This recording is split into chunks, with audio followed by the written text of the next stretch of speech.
Bob Dylan was ready to quit music forever when he made one last phone call to Johnny Cash. Johnny's response became the foundation of a legendary friendship. March 3rd, 1975, 3:17 a.m. The phone rang at Johnny Cash's house in Hendersonville, Tennessee. Johnny was in the deepest sleep he'd had in weeks, finally off the pills that had been destroying his life, finally clean, finally at peace. The ringing cut through the darkness like a knife. June stirred beside him, but Johnny was already reaching for the phone, because musicians don't get calls at 3 a.m. unless something is very wrong. Hello? The voice on the other end was barely a whisper, cracked and broken. Johnny, it's Bob Dylan. Johnny sat up in bed, instantly alert. He'd met Bob Dylan a few times at industry events, but they'd never been close. They moved in different circles, represented different kinds of music, different generations of rebellion. Johnny was the country outlaw. Bob was the folk prophet. What was Bob Dylan doing calling him at 3 in the morning? Bob, are you okay? There was a long silence, the kind of silence that carries the weight of a man's entire world falling apart. Johnny, I need to tell someone something, and I don't know who else to call. To understand the magnitude of what happened in that phone call, you need to understand where Bob Dylan was in March 1975, and you need to understand what Johnny Cash represented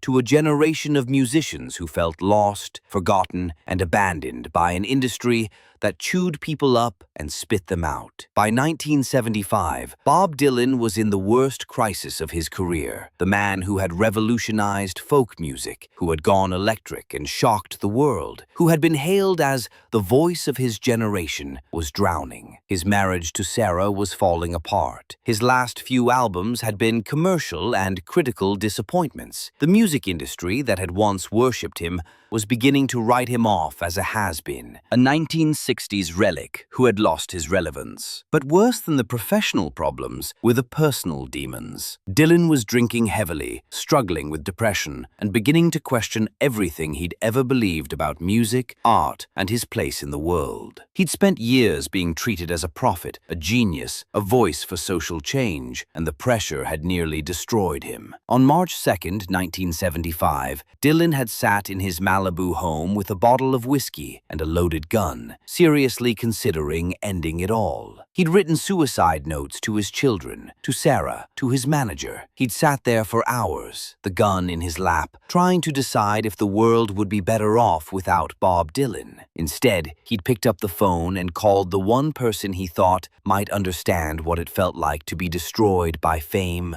addiction, and the crushing weight of other people's expectations. Johnny Cash. Johnny, Bob's voice was shaking on the phone. I think I'm losing my mind. Where are you, Bob? I'm in California. I'm sitting in my house and I can't remember why I ever started making music. I can't remember what I'm supposed to be doing here. Johnny swung his legs out of bed and walked to the kitchen, the phone cord stretching behind him. June followed, wrapping her robe around herself, concern written across her face. Bob, have you been drinking? Yeah, I've been drinking. But that's not... Johnny, I'm thinking about quitting. I'm thinking about walking away from all of it. Johnny had heard this kind of desperation before, had felt it himself during his darkest days with pills and alcohol. He recognized the sound of a man at the end of his rope. Bob, what's really going on? And then Bob Dylan did something he'd never done with anyone outside his immediate family. He told the truth, the complete, unfiltered truth about what his life had become. Johnny, they want me to be Bob Dylan all the time. Every interview,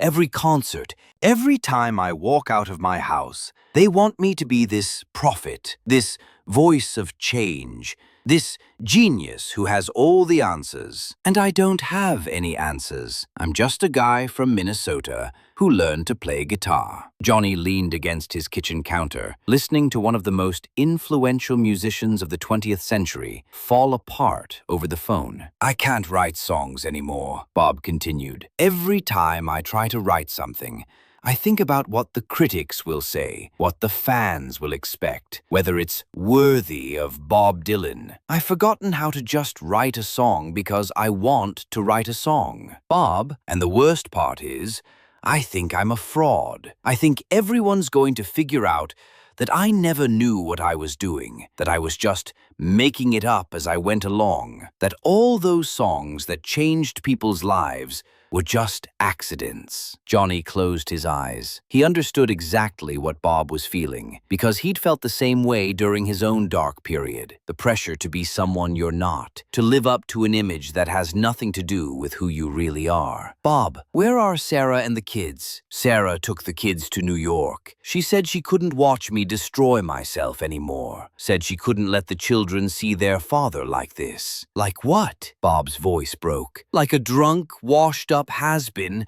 who's forgotten how to be human. Johnny made a decision that would change both of their lives. Bob, I'm coming to California. What? No, Johnny, you don't need to. Yes, I do. Give me your address. I'm leaving in an hour. Johnny, it's 3 a.m. You can't just… Bob, I've been where you are. I know what it feels like to think the world would be better off without you. And I'm telling you right now that you're not going through this alone. There was silence on the other end of the line. Then Bob started crying. Not just tears, but deep, wrenching sobs that sounded like they were coming from the bottom of his soul. I don't know why I called you, Bob managed to say between sobs. I do, Johnny said quietly. You called me because you knew I wouldn't judge you. You knew I'd understand what it's like to be trapped inside a reputation that doesn't match who you really are. Johnny stayed on the phone with Bob for another hour, talking him through the worst of the crisis, making sure he wasn't going to do anything dangerous. Then, Johnny woke up his pilot, arranged for a private plane, and flew to Los Angeles. He arrived at Bob Dylan's Malibu house at 2 p.m. on March 3rd, having flown across the country to help a man he barely knew but completely understood. Bob answered the door, looking like he hadn't slept in days. His hair was disheveled, his clothes were wrinkled, and his eyes were red from crying and drinking. But when he saw Johnny standing on his doorstep, something in his expression changed. You actually came. I told you I would. Johnny followed Bob into the house, which was a mess of empty bottles, scattered papers, and the debris of a man's life falling apart. But Johnny didn't comment on the mess.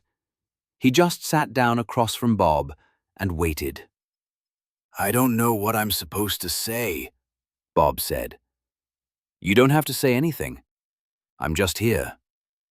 They sat in silence for a few minutes. Then Bob started talking again. But this time, it was different. This time, he wasn't just expressing desperation. He was trying to understand it. Johnny, did you ever feel like you were living someone else's life? Every day for about 5 years. How did you get through it? Johnny considered the question carefully. I had to remember that Bob Dylan and Johnny Cash are just names. They're not who we really are. They're just the parts of ourselves that we show to the world. Bob looked at Johnny with something that might have been hope. Who are you really? Bob asked. I'm a guy from Arkansas who loves music and makes mistakes and tries to be a good husband and father. The rest of it is just performance. But what if people don't like the real you? Johnny smiled sadly. Then they were never really your fans to begin with. Over the next 3 days, Johnny stayed with Bob in Malibu. They didn't talk about music. They didn't talk about fame. They didn't talk about the pressures of being icons. Instead, they talked about growing up poor, about family, about faith, about what it means to be a man in a world that wants you to be a symbol. On the 3rd day, Bob picked up his guitar for the first time in months. He started playing, just noodling around, not trying to write the next great Bob Dylan song, just playing because it felt good. Johnny listened, and after a while, he started harmonizing. It was nothing profound, nothing revolutionary, just 2 guys making music together because they wanted to. Johnny, Bob said, after they'd been playing for an hour, I think I remember why I started doing this. Why? Because it feels good. Because it's fun. Because when I'm playing music, I'm not Bob Dylan the prophet or Bob Dylan the genius. I'm just Bob, and Bob likes to play guitar. Johnny nodded. That's the secret, Bob. Never let them take away the part of you that just likes to play guitar. When Johnny flew back to Tennessee, he left behind a man who was beginning to remember who he was underneath all the expectations and mythology. But more importantly, he had started a friendship that would sustain both of them through the challenges ahead. Bob Dylan called Johnny Cash every week for the next 6 months. Sometimes they talked about music, sometimes about life. Sometimes they just sat on the phone in comfortable silence. Johnny became Bob's anchor, the person he could call when the weight of being Bob Dylan became too much to bear. But the friendship wasn't one-sided. Johnny was struggling with his own demons during this period, fighting to stay clean, dealing with the pressures of his own career, trying to balance his love for music with his responsibilities as a husband and father.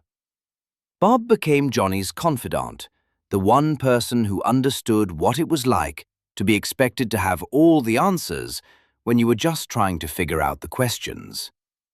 In 1976, Bob Dylan released Desire, one of the best albums of his career. Critics noted that Dylan seemed to have rediscovered his passion for music, his willingness to take risks, his connection to the emotional core of his songs. They didn't know that the album was partly inspired by long conversations with Johnny Cash about authenticity, integrity, and the courage to be yourself in a world that wanted you to be something else. Meanwhile, Johnny was entering one of the most creative periods of his own career. Albums like The Rambler and The Last Gunfighter Ballad showed a depth and introspection that hadn't been present in his earlier work. People close to Johnny said he seemed more centered, more confident in his artistic choices.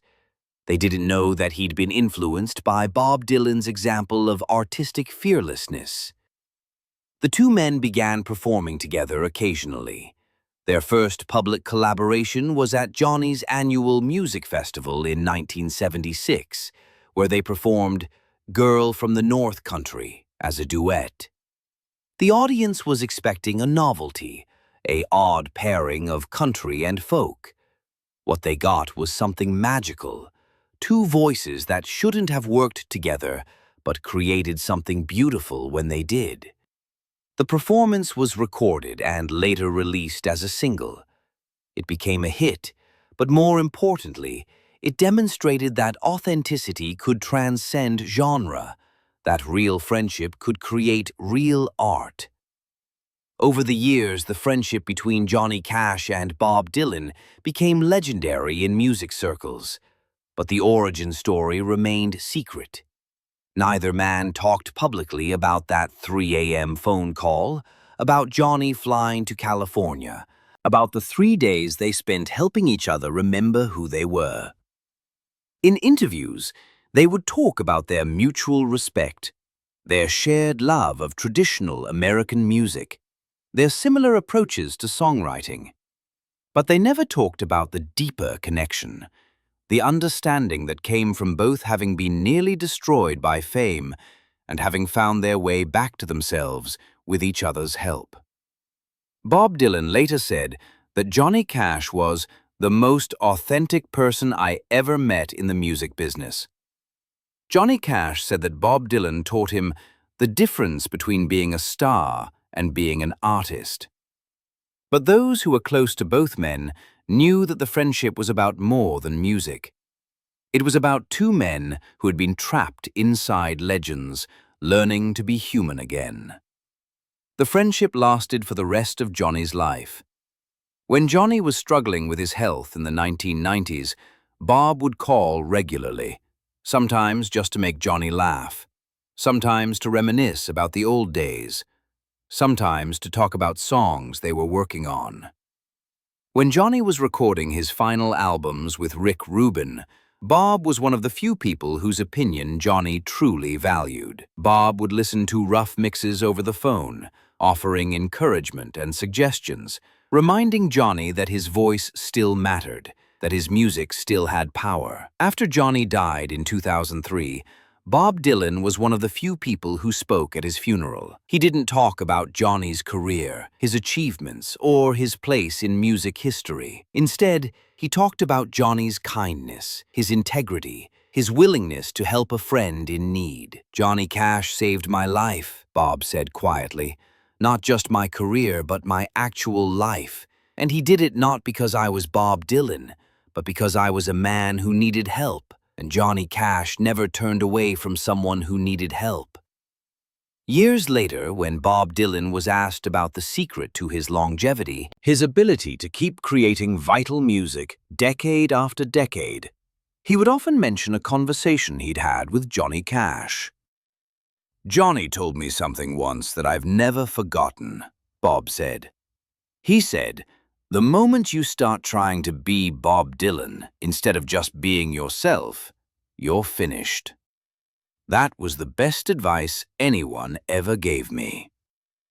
The 3 a.m. phone call that Bob Dylan made to Johnny Cash on March 3, 1975, lasted 3 hours. The friendship that grew out of that call lasted 28 years. But the impact of that friendship on American music is still being felt today. Two men who seemed like complete opposites, the country outlaw and the folk prophet, discovered that they shared the most important thing of all: the understanding that fame is just noise, but music is eternal, and friendship is what makes both bearable. Bob Dylan was ready to quit music forever when he made one last phone call. Johnny Cash's response didn't just save Bob's career, it created one of the most important friendships in music history. A bond between two artists who reminded each other that underneath all the mythology and expectations, they were just guys who loved to play guitar. And sometimes, that's enough to save a life.